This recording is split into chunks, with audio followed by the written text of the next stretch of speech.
राधे राधे सभी को।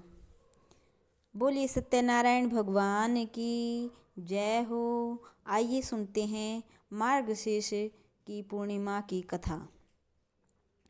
मार्गशीर्ष पूर्णिमा के दिन कई श्रद्धालु उपवास रखते हैं। धर्म ग्रंथों के अनुसार इस पूर्णिमा के दिन व्रत रखने से जीवन के सभी कष्टों से छुटकारा मिल जाता है। ये व्रत बेहद फलदायी माना गया है। इस व्रत में भगवान विष्णु और चंद्रदेव की पूजा की जाती है। इस साल मार्गशीर्ष पूर्णिमा व्रत 15 दिसंबर को रखा जा रहा है। मार्गशीर्ष पूर्णिमा की कथा इस प्रकार है। मार्गशीर्ष पूर्णिमा के अनुसार महर्षि अत्रि और उनकी पत्नी अनुसुईया महान तपस्वी और धर्मपरायण थे। महर्षि अत्रि अपने तप और योग बल के कारण सभी में बहुत सम्मानित थे और उनकी पत्नी अनुसुईया भी अपनी पतिव्रता और सतीत्व के लिए काफ़ी प्रसिद्ध थी।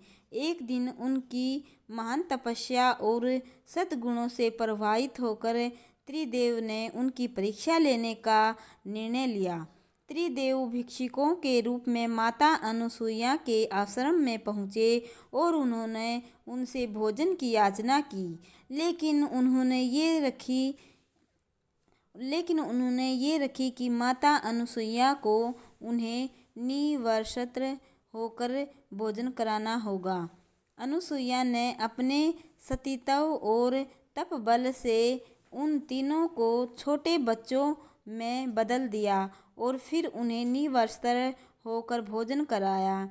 जब महर्षि अत्रि वापस लौटे तो उन्होंने देखा कि 3 छोटे छोटे बच्चे अनुसुईया के पास खेल रहे हैं।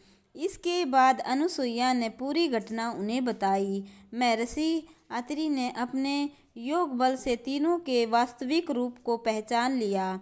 इसके बाद महर्षि अत्रि और अनुसुईया की भक्ति और तप से प्रसन्न होकर त्रिदेव अपने वास्तविक रूप में वापस आ गए और उन्होंने वरदान दिया।